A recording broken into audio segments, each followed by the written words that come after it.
Hey guys, welcome back to my channel. So today we are going to be doing a little bit of an update, a little bit of how I found out I was pregnant and my birth story. So an update on my son Nate. He is 1 year old now. He just turned 1. In January 2021 he turned 1. He is a crazy, has me up on my feet all the time. So you guys could imagine what I'm going through with a little newborn plus him turning 1 and starting to walk. So it's a little bit about him, and now I'm just gonna talk to you guys about how I found out I was pregnant with baby number 2, and I'll be announcing his name and everything at the end of the video as I go along in my story. So the day that I found out I was pregnant, I believe it was about April or May, kind of around the same time I found out that I was pregnant with Nate. So I was just having symptoms like nauseous, and I thought it was because my period was about to start. So I just immediately thought, okay, maybe I could be pregnant, but I'm like, I don't know, maybe my cycles are different because I just had a baby. So I think Nate was 3 months old whenever, 3 or going on 4 months whenever I found out I was pregnant. So I went into Walmart to get a pregnancy test, and I just like automatically I just knew, I'm like, okay, I need to get a pregnancy test because I think I am pregnant. So the day that I took the pregnancy test, it was funny because my sister was with me. We were shopping, and I wasn't even gonna.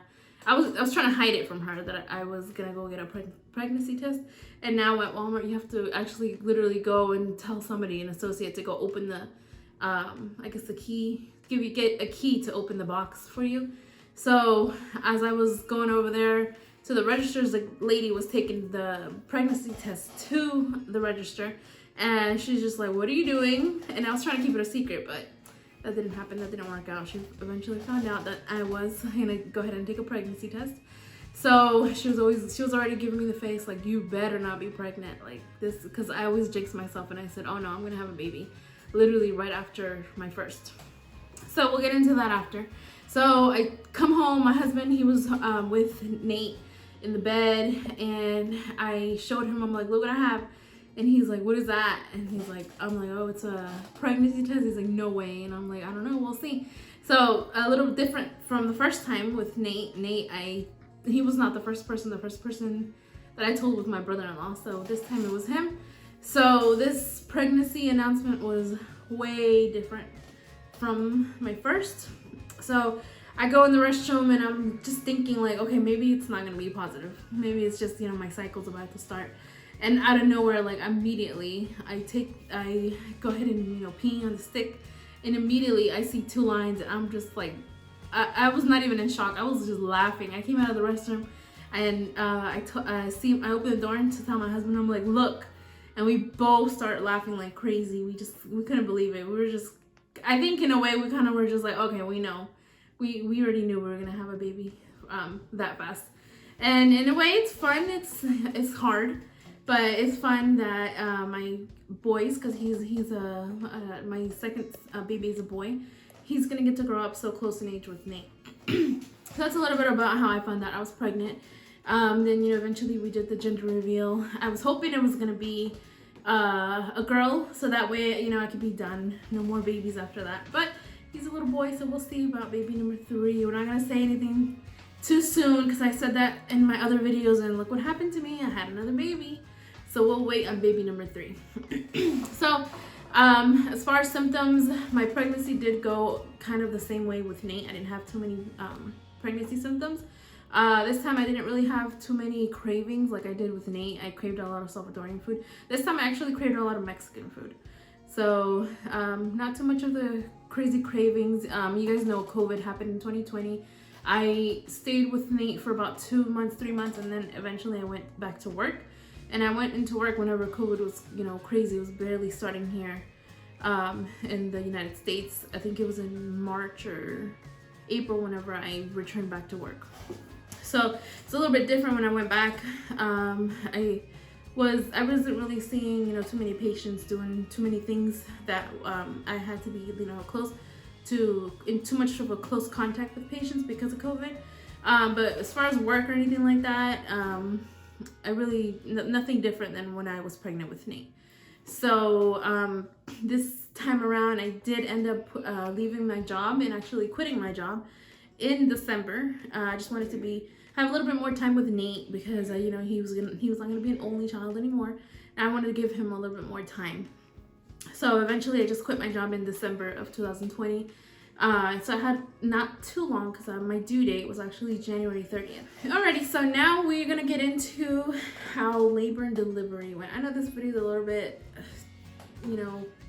quick of talking about what happened and everything. So my appointments were way different this time. As everybody else probably that is pregnant now, they can only have just a patient, no visitors at all. So, that was a little bit different. For my husband, it was a little bit difficult. He couldn't go to any of the ultrasounds, and I couldn't even record at any of my appointments. So that was the only part that I did not like about this pregnancy, that my husband really couldn't be involved in it. But other than that, everything else, went nice. It went smooth. So let me go ahead and start getting into my due dates and how my labor and delivery went. So my due date was January 30th, 2021.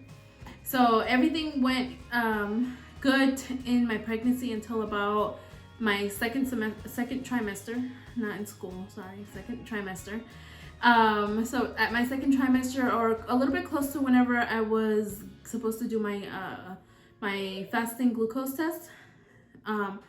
So my fasting glucose test, I actually ended up doing it a little bit early. I did the 2-hour test just because I have family history of diabetes. So my doctor wanted me to do the testing a little bit earlier. So I did do it, and I failed one and I passed the other one. So then we ended up doing another one. Then eventually we did the 3-hour one, and I did fail that one. So that was one of the I guess I could say complications that I started having. Well, let me back up a little bit. Before that, I had an issue with my placenta. At the first ultrasound, they did see that the placenta was too low, or it was detached from my uterus. So they did tell me that it could have been because I got pregnant a little bit faster than you're supposed to. They recommend you waiting a year after your first baby. And then mine was I think 3 months after. So that was one of the first complications that I did have. And eventually they told me that was the reason why I probably developed really bad anemia and gestational diabetes. So we went through the whole pregnancy with all that. I started doing my glucose testing. I started testing my sugars. I eventually ended up even seeing a nutritionist. Then I got on insulin just once in the night. To try to regulate my sugars. So that was a little bit of a complication, that I was a little bit afraid something can happen with my baby, but thank God none of that happened. Nothing happened to him. He didn't end up getting any kind of sugars or anything. They did read all that at the hospital. So like I was saying, he was expected to be born on the 30th. So because of my gestational diabetes, I think at my 36-week appointment, they said, okay, we're going to go ahead and schedule 37-week appointment. They told me, all right, you're going to go ahead and schedule your day of induction, which was January 23rd. So that's the day that we were going to go ahead and get induced. So before this, I think they're supposed to be starting to check you for dilation at 35 weeks, I believe. So after my 35-week ultrasound, they told me that because I was gonna get induced, she didn't want to keep checking and seeing, since I was gonna get induced anyways. I was gonna have to start Pitocin and all that to help you dilate. So she wasn't even checking me for dilation or anything. So so I started doing stress testing. It's a testing that they just make sure the baby's heartbeat is normal and everything. I started doing that at 35 weeks. So 37 weeks is the last time I believe I had the appointment, because I ended up having him a little bit earlier, a week before my induced date. So at 37 weeks, I started having what I thought were Braxton Hicks. because with Nate, I got induced since he was a larger baby. They said he was gonna weigh 9 pounds or over. So I got induced with him. So I didn't know what a real contraction was. So I thought the pains that I was having, so my pain started Tuesday night. I thought those pains were from like, Braxton Hicks or something like that, or, or any kind of pains, that had to do with like, with pregnancy. Cause I even had like back pain, and I'm like, okay, maybe it's, nothing. Maybe it's just a regular pregnancy pain. So that day I let it go. I'm just like, okay, I'll just deal with the pains. So that night, that same day, I went to the doctor's appointment for my weekly checkups. Now it was weekly. I went into the doctor's appointment, and she was doing the stress test on me, and she was telling me, oh, look, it looks like you're having a contraction. And she's like, do you feel them? And I'm like, yeah, I have pain, but I don't feel that it's a contraction. So then I knew, okay, those are contractions, and that's what I'm having is contractions. So that day she didn't even, she didn't check. That's the same day that I scheduled my day to get induced. So she didn't check at all since, 35 weeks. She didn't check for dilation. So then I go home, and that whole day I start having more intense pains. And then I go to the restroom, and at one time that I was having the pain, I go to the restroom, and I noticed that I'm having bleeding. So I guess that's, the bloody show, something like that. So then I'm like, okay, I guess, pregnancy is close. Labor's close. I had that with Nate a week before I had him. So me in my head thinking like, oh no, I still have time. I didn't even have I had my diaper bag ready, but not in my car ready. They were just in like in his room. So eventually I just went home, and I just didn't even think nothing about it. Around 12 in the morning, I woke up with a pain again, and I had my yoga ball. I was just sitting down, jumping on the ball. Every time I would get pain, I would just jump on the ball. So then I called the hospital, and the hospital, I tell them, hey, I'm having these pains, do you think I should go in? They're like, oh no, ma'am, like if you're talking to me on the phone, and you can walk through the pains, and you can do all these things through the pain, that you're not close to labor yet. I'm like, okay, I guess so. So I was having pains, but for me at the time, I was thinking, I'm like, no, these are normal. It's okay, like we can handle it. I'm gonna get induced anyways. So we wait a little bit, and then I go back and lay down, and every time I would get up, every time I would have a pain, I'd get up and sit on the bowl, or just try to walk the pain off. So eventually at 3 in the morning, this was Wednesday morning at 3 in the morning, I had I felt really nauseous, and I went into the restroom, and I threw up. So my husband heard that, and he woke up. That's how I woke him up. So I'm like, I think we should go to the hospital. I think we need to go to the hospital. So because I remember with Nate, I threw up like maybe an hour or 2 hours before I gave birth to him. So I was like, okay, I think like I'm in labor right now. Like I think I'm in labor. So we get up, I go wake up my sister. She lives with me in the house, and I'm like, hey, I think we need to go to the hospital. So she stays with my little baby, Nate. And I felt so bad because that was the 14th. So 14th, Wednesday morning, and Nate's birthday is January 15th. So his birthday literally was gonna be, his birthday was the next day, and his birthday party was that Sunday. So I was hoping that I was just gonna go to the hospital. They were just gonna be like, oh no, ma'am, you're this many centimeters, just go home. So little did I know I was actually going to have to stay there. So I head to the hospital. We left from here, I believe it was like 4 in the morning when we left from here. So I had to get everything ready, but my husband even said, are we taking anything? Like we had our bags packed for the week after, obviously. So he's like, are we taking anything? And I'm like, no. I'm like, we'll be fine. I'm gonna come back home anyways. So we leave, and on our way there, it's about a 10-minute drive. We're driving on the freeway, and then I get another symptom of feeling nauseous, and I tell him pull over because I'm about to throw up. So we pull over, and I throw up, And literally while I'm throwing up, I think like, I'm like, oh man, I feel like I need to like urinate. So I guess, I don't know if that's when my water broke or I don't know what happened, but I went into that to the hospital like with my pants wet and everything. I just went, you know, in there, like it was crazy. So I'm like, oh my god, like I'm like, okay, this is crazy, like we need to hurry up and go in there. Eventually we went into the triage for maternity. So they took me in and they're like, and I went in and I said, they're like, okay ma'am, you know, how can we help you? What are we here for? I'm like, oh yeah, I'm having stomach pain. So she's like, okay, you know, me with my regular face like this, like if I'm, you know, I'm going through the contractions just like this.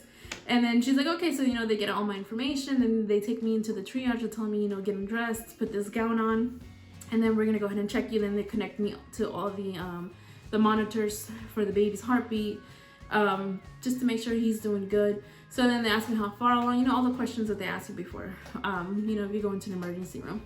So the doctor comes in maybe like an hour later, I believe, and she's like, okay, she's like, we're gonna go ahead and check. Have you been checking? Has your gynecologist checked if you're dilated? And I'm like, no, they haven't checked. They haven't checked me because I'm supposed to get induced next week.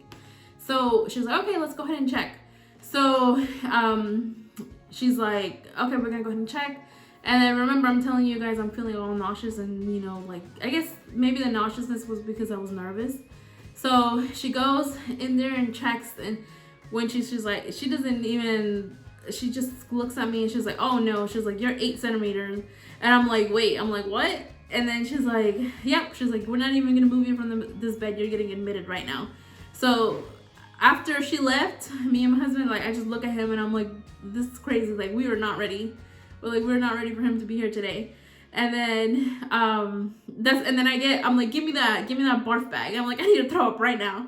So I go and I throw up in the bag because it's just like everything is happening so crazy. So they don't even move me from bed. You know, you usually there you're supposed to walk into the labor and delivery room. The nurse is like, no ma'am, you're gonna stay on that table, on that bed, and we're gonna roll you over to the room. You're not even gonna walk.